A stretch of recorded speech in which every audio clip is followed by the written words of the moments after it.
So today I'm going to be talking about I Know This Much Is True by Wally Lamb. I Know This Much Is True is a very, very large scale, 900 plus pages scale novel that is extremely dark and extremely emotionally charged. We follow Dominic and his identical twin, Thomas. Thomas is a paranoid schizophrenic and his mental illness very much shapes the lives of both Dominic and Thomas. And in fact, everybody around them. The novel begins with a very shocking incident in which Thomas is in a public library, a very busy public library, and out of nowhere, he decides to cut his own hand off as a sacrifice. Thomas believes that by cutting his hand off, he can help stop the Gulf War. It's very much this one incident that triggers everything that happens in the novel. Thomas cutting his hand off as a protest against the Gulf War also gathers quite a lot of press attention. Quite a lot of people seeing such an extreme act done against something that Thomas believes is truly evil. Whilst it's not overtly said, it seems very apparent that the government want to squash this little issue, so they decide to put Thomas into a different care facility. Obviously to Dominic's dismay, because Thomas, whilst committing such a violent act, has never proved himself to be a violent person. In fact, Dominic often recites that his brother is less violent than he is. He wouldn't hurt a fly. So Thomas is taken away from the facility that he's used to. He has a little coffee job there. He has friends there, people that he talks to. Even in the past, he had a romantic relationship there. He is taken away from that and put into a maximum security facility. And this place is not nice. It's pretty grim.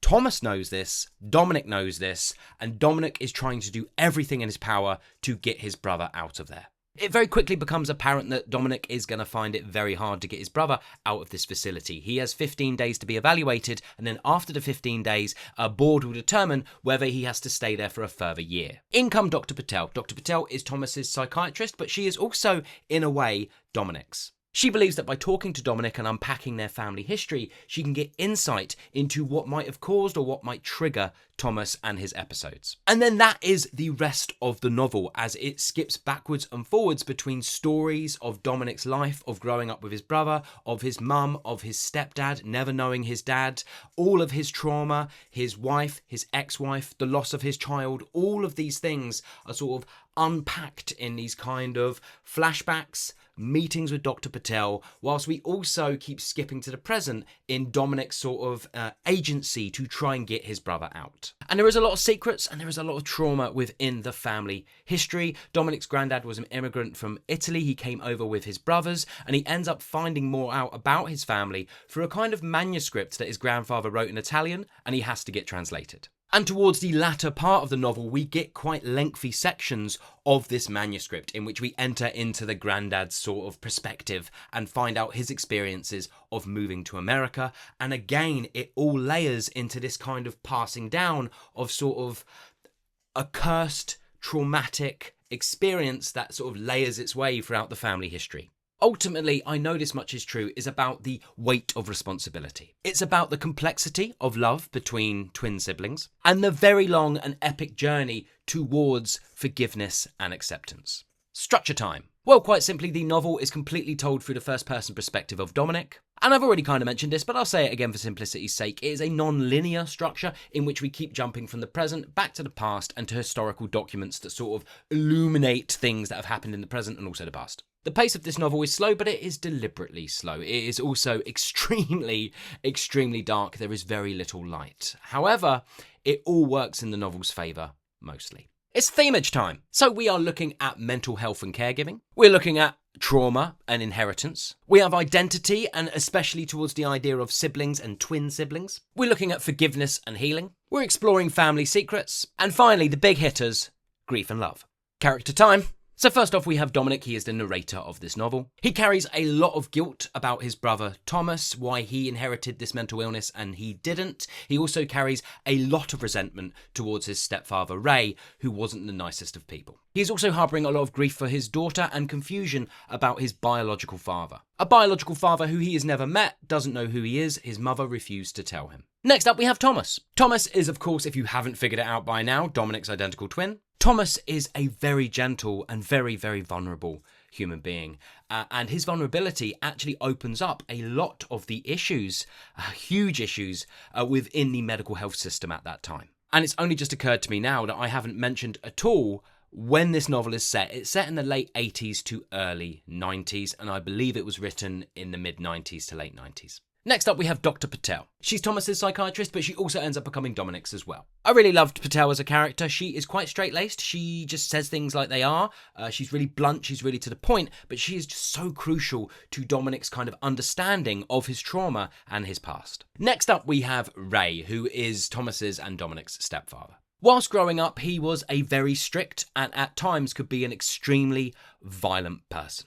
And because of Thomas and the way he is, Ray ended up throwing a lot of his annoyances at the world at Thomas. If Thomas would chew his fingernails, he would smack him around the head. He would take off his belt and beat Thomas at times. It wasn't constant, but he did it, and it was mainly aimed at Thomas over Dominic. As Dominic constantly says throughout the novel, Thomas is unable to play defense, is unable to know exactly when to pull back, when not to say things, and that always leads him into trouble, especially with Ray. However, Ray is still quite a crucial part of both their lives. Ray, as much as he was a violent person throughout his life, I think understands his violence, understands that the way he was problematic, and also he loves them. Ray loves them both, even though they're not his biological kids. He raised them in the best way that he saw that he could at the time. He worked really, really hard. He put a roof over their heads. And even now, in his later years, as he's struggling a little bit, he still cares for them deeply. And much to Dominic's dismay, he cares about Ray deeply as well. I would say the Ray and Dominic relationship is one that actually got to me emotionally quite a lot. I didn't expect for it to go in the direction it did, and I found it wonderful.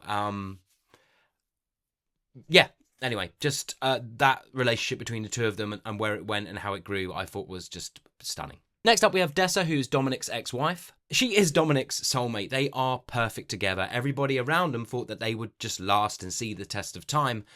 However, it is the death of their daughter that leads Dominic to shutting down and also leads Dessa to needing room to breathe. She needs to be able to live her life and escape the confines of their grief that Dominic is not able to let go of.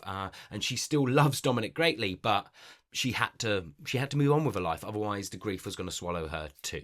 Dessa is also a very caring and lovely human being. She still cares greatly for Thomas. She seems to be the only sort of woman, shall we say, in Dominic's life, except for his mother who passed away, who seems to care for Thomas and to understand Thomas and understand the bond between the two of them. She gets it, whereas other people in Dominic's life don't. Next up, we have Leo. Now, if there is a comic relief character in this novel, it is Leo. Leo is loud, he's funny, he's extremely loyal, but he's also just very chaotic. He often provides sort of comical relief for Dominic, but also at times quite an emotional grounding. He's the kind of friend who, even though he's not always the best influence on Dominic, he is always and always has been there for him. Even though he might joke, he's quite silly, when things get serious and get real, he's there and he gets it. Next up, we have Joy, who is Dominic's girlfriend. She is a lot younger than Dominic, 15 years younger, and she brings this kind of intensity, this sort of naivety. She doesn't particularly get what the relationship between him and his brother is like, why he cares so much for the brother and often puts the brother above her in most things. Again, he's had a divorce, loss of his child. I don't know whether she's a sort of rebound, but they've just sort of both found each other. And again, what I like about this novel is, as much as you think that Joy is just the token rebound woman in Dominic's life, just there for someone for him to be a sounding board with, that kind of thing, as the novel progresses, there are twists and turns within their relationship and sort of her progression and her emotional maturity that sort of surprise you, and she does go on a journey. And finally, we have the grandfather. Now, I'm not a very good reviewer. I can't remember the name of the grandfather. I know I could just stop recording and I could just go Google it, but I don't want to. So I'll just tell you that I can't remember the grandfather's name. Why can't I remember his name? But basically, he moves over to America with his two brothers, and he thinks that he's a very important man. He works very, very hard.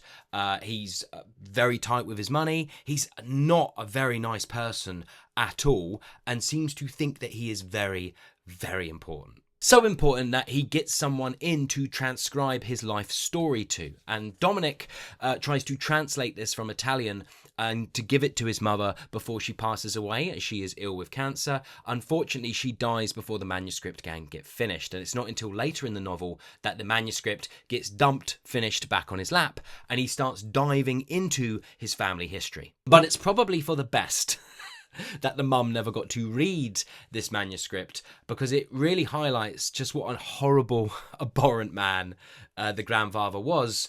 And also, those sections, the story, is what introduces some of the magical realism elements into this novel. I know what you're thinking. From everything I've said so far, what the hell? Why are you now just mentioning that this novel has magical realism elements? I know, because I was very far into the novel until the first sort of mystical magical thing takes place. It's very, very small, and it's within that story being told, so again, very much it could be a fabrication, but it is the idea of the events that happen in this story that have almost sort of cursed and sort of trickled this trauma throughout the sort of lineage of the family. Whoa, there we go. That was all the characters. That took way longer than I thought it was going to. You probably don't actually need that amount of information, but oh well, you got it. And there are loads of other characters as well who I could dive into, but I just simply can't be bothered. So what did I like and what didn't I like? What I liked. The emotional depth and honesty is absolutely incredible in this novel. It feels earned, it feels real. I was in it, I felt every moment of it. Amazing.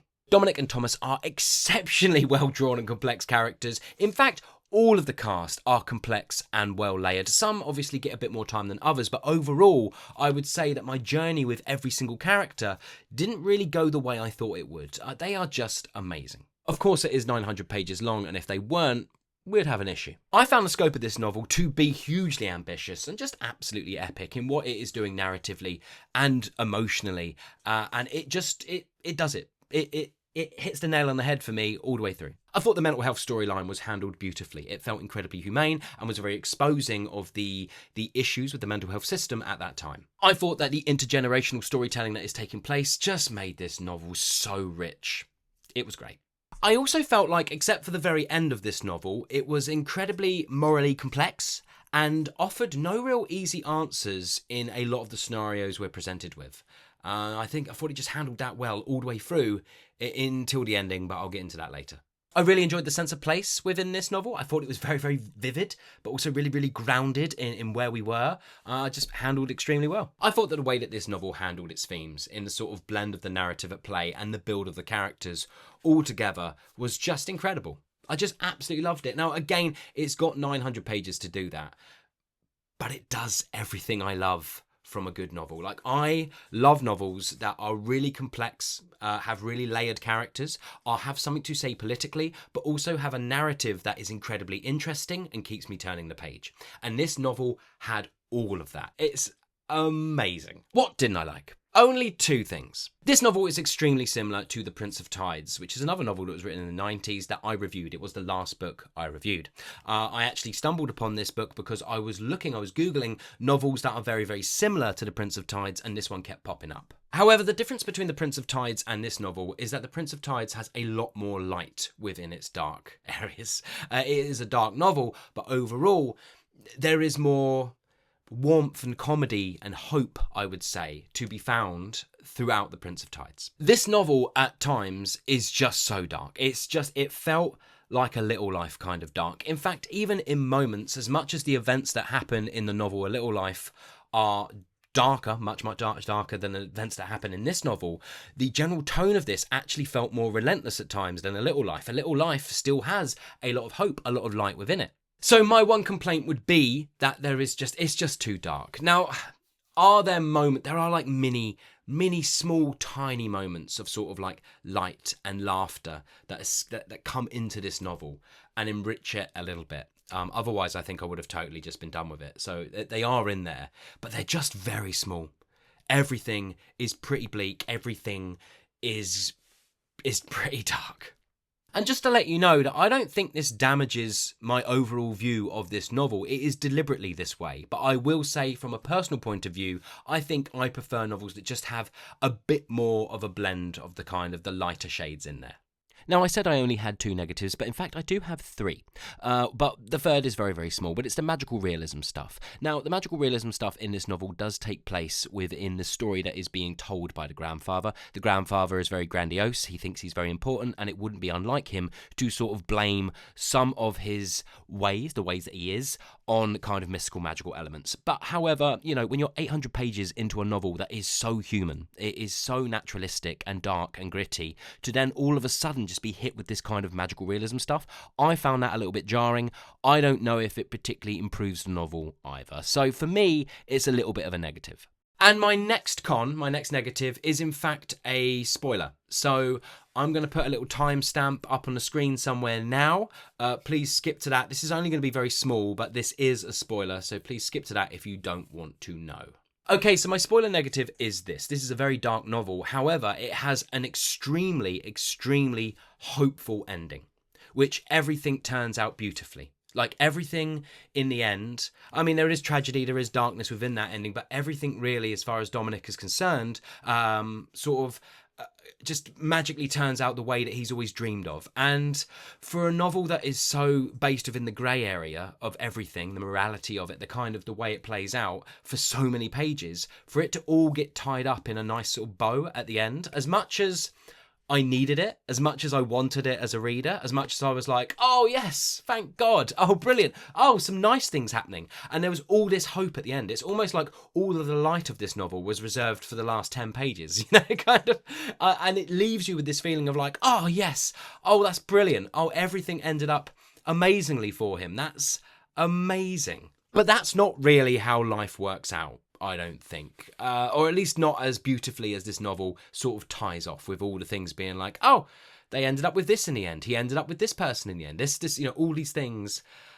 I don't know. It kind of damages the authenticity and the realism of everything else that's come before it. Again, this is very minor. It doesn't really damage too much my experience of this novel, because I still thought this was an outstanding, absolutely outstanding piece of work that I absolutely adore. However, I did think those things whilst reading it, so I will mention it. So there you go, that's my thoughts on I Know This Much Is True by Wally Lamb. This is my first Wally Lamb novel that I have read, and I will be, without a doubt, reading more. Absolutely. This is a 5-star novel for me. Even though there are a couple of negatives that I had in there, the negatives are nowhere near big enough to take anything away from my experience of this novel. I was broken at times. I cried my eyes out a couple of times. The depth and the scope of it I found just to be amazing. I've also started the HBO TV show with Mark Ruffalo. I'm 3 episodes into that as of recording, and I think that's absolutely amazing as well. However, I do think for anyone watching that who hasn't read the novel, they will go to themselves, this is pretty dark. Is there any light? I can imagine a lot of the reviews of the TV show, I think it's only like 6 episodes, would be that it is a bit too dark. And it is. However, it's quite refreshing watching it after having read this novel. So have you read this novel? And if so, what did you think about it? Did you love it? Did you hate it? Please let me know in the comments below. As always, I hope you're well. I hope you're enjoying whatever you might be reading, and I'll see you on the next one.